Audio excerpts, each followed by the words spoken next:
Historia de la filosofía, por Nicolás Abagnano, volumen 1, 205, parte tercera. Filosofía escolástica, capítulo quinto. Discusión sobre los universales. 201. Roselino.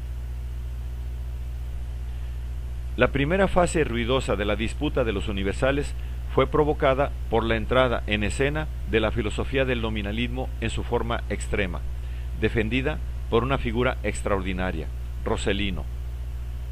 Othon de Freising, en su crónica sobre las hazañas de Federico, afirma que Roselino fue el primero en nuestros tiempos que propuso en la lógica la doctrina de las palabras. Sabemos que Roselino nació en Compiègne, estudió en Soissons y Reims y enseñó como canónigo en la Escuela Catedral de Compiègne.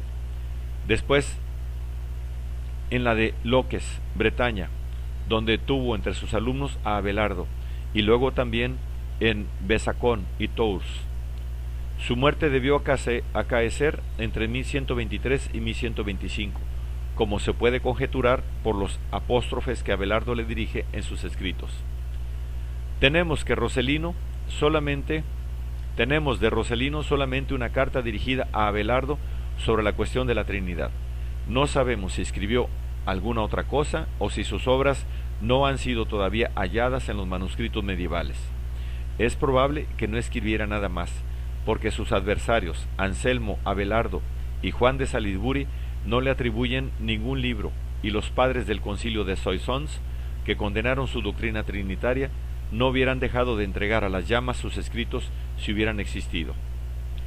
No podemos, pues, conocer la doctrina de Roselino más que por los escritos de sus adversarios, y especialmente de Anselmo y Abelardo.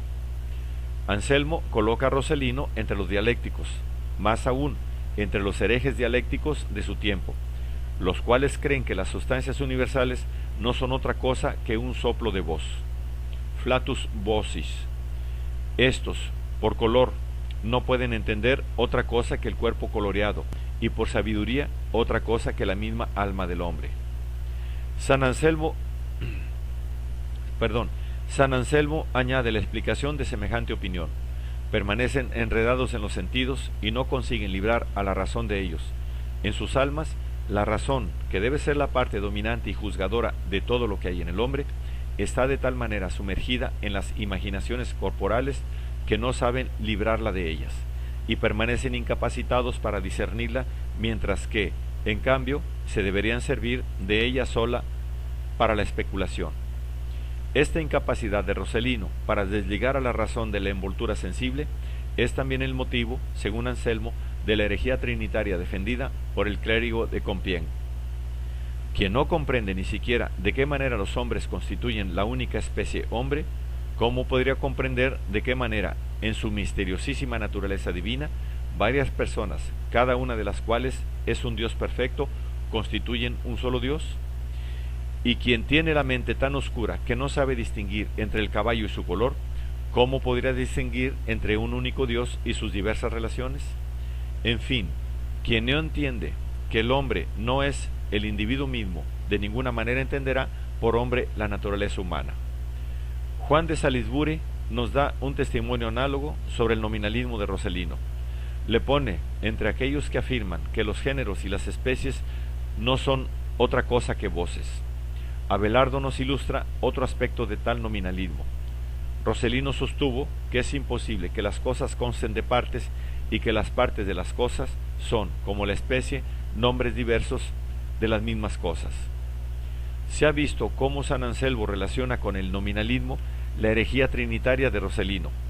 Él mismo nos dice que, según Roselino, las tres personas de la Trinidad son tres realidades como tres ángeles y tres almas, aunque son idénticas absolutamente por voluntad y poder, y que, además, se podría decir, si el uso lo admitiera, que son tres divinidades.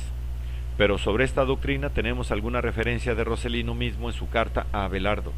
Roselino empieza identificando persona con sustancia, a propósito de Dios, puesto que en Dios diversos hombres no indican realidades diversas, sino la misma, única, simplísima realidad. Persona no puede significar otra cosa que sustancia. Pero si las personas son diversas porque una engendra a la otra y la otra es engendrada, es evidente que son diversas las sustancias de la Trinidad divina. La Trinidad es una por la comunión de las tres sustancias, no porque esté constituida por una sustancia sola. A la Trinidad se le reconoce, pues, una unidad de semejanza o de igualdad, no de sustancia. De ello resulta que Rossellino ha deducido su trideísmo de la identificación de sustancia y persona, que en la tradición eclesiástica siempre han sido distintas, y ha sido llevado a esta identificación por suponer que las determinaciones diversas que se atribuyen a Dios no son más que nombres diversos de una realidad única. La herejía de Rossellino fue condenada por primera vez en un concilio que se celebró en Reims en el 1092 o 1093. Se le obligó a abjurar y él se sometió por temor de ser asesinado por el pueblo de Reims. Pero, habiendo dejado la ciudad, volvió a defender su tesis. Fue de nuevo condenado en el 1094 en un concilio convocado por el rey Felipe para celebrar sus bodas con Bertrana. Expulsado de Francia, se dirigió a Inglaterra, donde una nueva persecución le obligó a volver a Francia. Volvió a aparecer en el 1121 para combatir la doctrina de Abelardo sobre la Trinidad. Su carácter nos aparece, por la carta que poseemos de él, como poco recomendable. Ataca a Abelardo en los términos más violentos y le echa en cara cínicamente la mutilación que le había sido infligida.